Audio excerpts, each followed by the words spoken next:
This is the 2025 Brewtubers Online Brewers Club Malt Experiment, Amber Ale. Thanks to our sponsors. 5 Star Chemicals. Check out their new online straight-to-consumer homebrew shop where you can buy everything from Star San and Line Cleaner to the new liquid PBW that can be used at temperatures as low as 58 degrees Fahrenheit. Check out their online store at 5starchemicals.com/home-brewing. Beer and Wine Hobby Homebrew Supply Store. A local homebrew shop in Danvers, Massachusetts. Order any malt they offer in any quantity you want, and if you order before 11 a.m., they'll package your items and ship out the very same day. Visit the store at www.beer-wine.com. Let's get tasting. Hello, YouTube. Kurt from Fermentation Adventures back with another in the series of the 2025 Brewtubers Malt Experiment series. Following up for my next review. Next up is the Underground Brewery.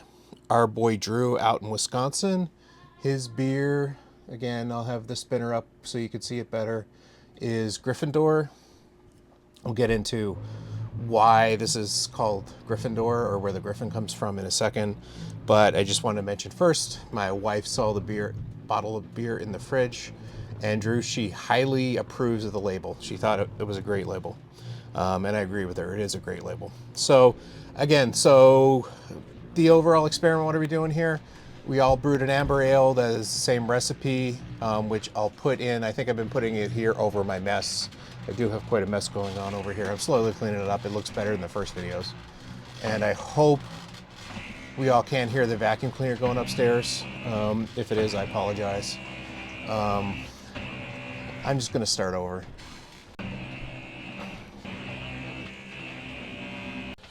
We're here tonight reviewing a beer, so the show must go on. The variable that Drew used was a gluten-free millet grain. Again, it's not, I guess it's a malted grain.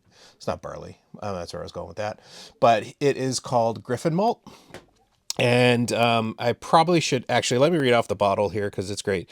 It's first, this beer contains no fruit. If we know Drew from last year, he had to make a fruit beer and he was not a big fan of it, but he made a fruit beer. So, but yeah, this beer contains no fruit. You got your millet on my barley. You got your barley on my millet. So again, right, there's millet in this. There's a specialty roasted, kilned millet malt at 70-90 SRM. The Griffin malt is one of the darkest high dried millet malts available. It offers flavor notes of plum, toffee, caramelized sugar, and chocolate to help round out this amber beer recipe. Right. So that's beers. That is Drew's description of his beer, and what the Griffin malt brings to the table. The maltster is Grouse Malt House, I believe. Yeah, he didn't put it on here, but I think I found it on the web, and it looks like it's Grouse Malt House.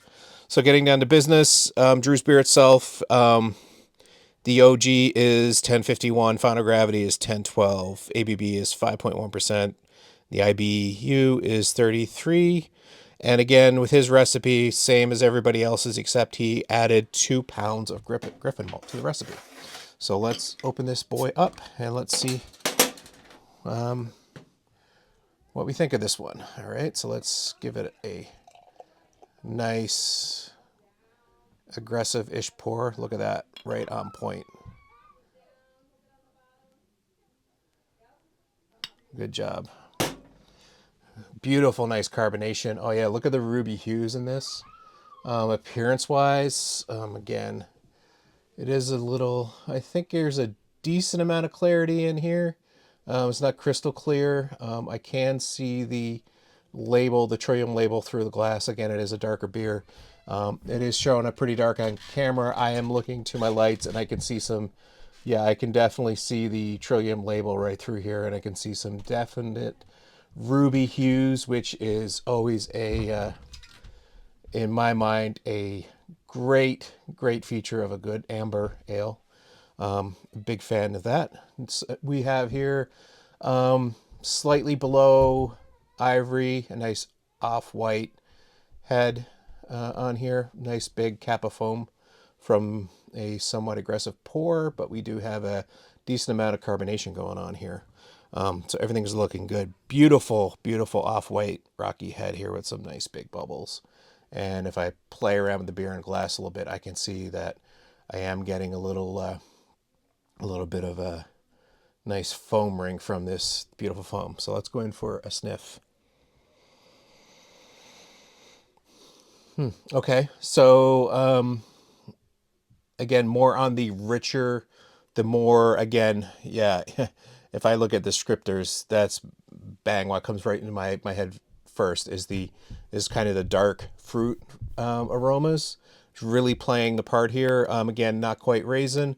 The maltster says plum. I don't know if it's really a plum aroma I'm getting from this, but it is definitely a rich, a definite richness of a rich toasted grain with kind of that really dark, dark fruit aroma, kind of on the, again, sort of on the fruitcake end of things, because again, those things are like loaded down with dark fruits and then, caramelized sugars and then roasted. So again, there's something reminiscent of a fruitcake we're going on here.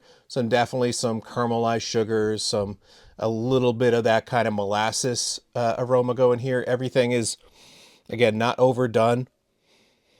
It's really playing well in here. Again, there's probably a little bit of subtle fruity esters in here that's probably contributing to that as well.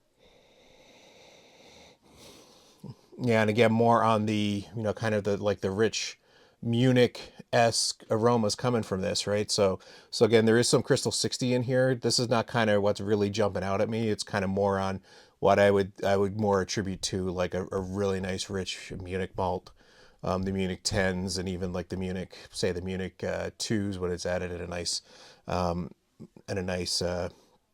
firm amount of flavor. A nice firm amount of malt added to the recipe. There you go. That's what I'm trying to say.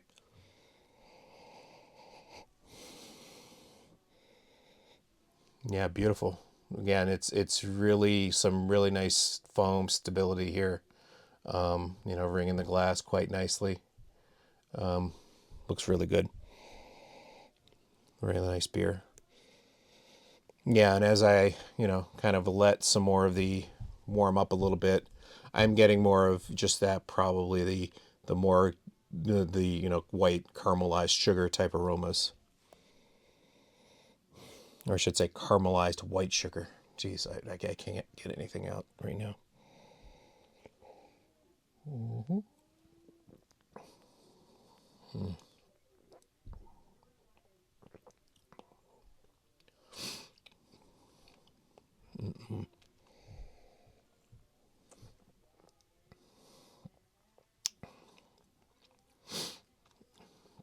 Wow, that's really good.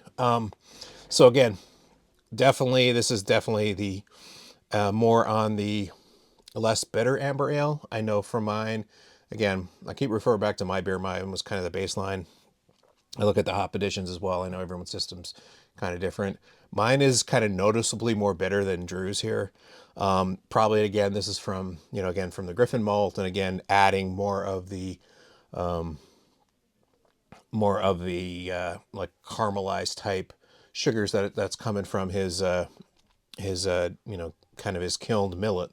But yeah, it's really nice and sweet, not overly, nowhere near cloying or anything, but from a nice malt forward amber ale, it's really working well with this kind of nice nice medium body, nice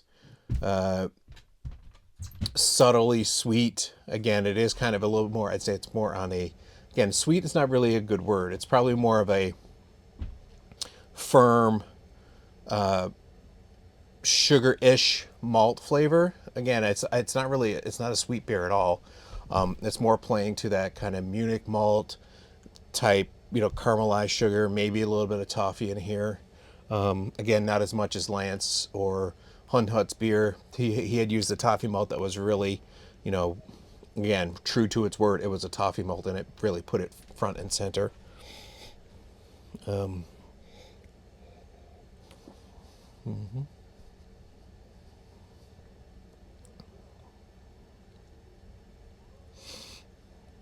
Yeah, really clean finish. Again, it doesn't really taste like there's any obvious flaws or anything in here. Really enjoyable beer. Perfect for this type of weather. It is a little chilly out right now. Perfect in the fall. Again, a nice medium mouthfeel on this. Lots of, again, more of that kind of rich caramelized malt flavor.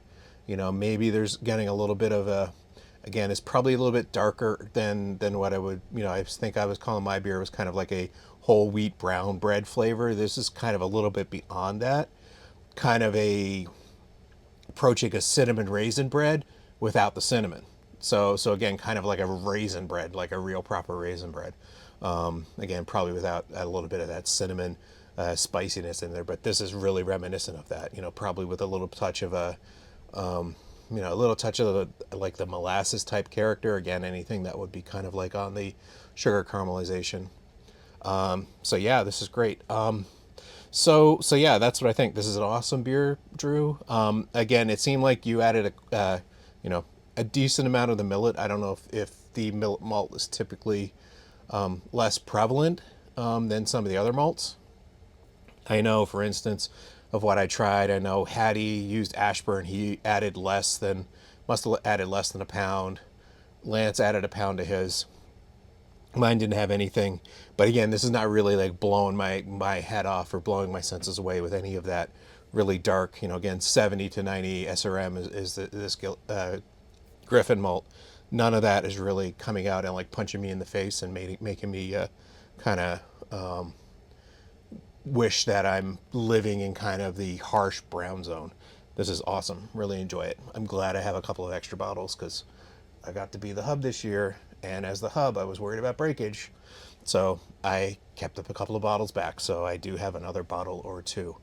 Maybe I might need to send those bottles out to other members of the club to try because this is a really good beer. So yeah, if I rank them now, right now I go back to my ranking. So this one I put at the top of the ranking so far, just above where Hattie came in with the Ashburn malt. So he's number 2. Lance is number 3 with the toffee malt, the Opal 44 from Mecca Grade, and I'm at the bottom with the Cinnamar. So yeah, this is great. Again, thanks to our sponsors, Beer and Wine Hobby and 5 Star Chemicals for sponsoring the club, making all of this possible. Really appreciate it, and I'll catch you all on the next video. Cheers.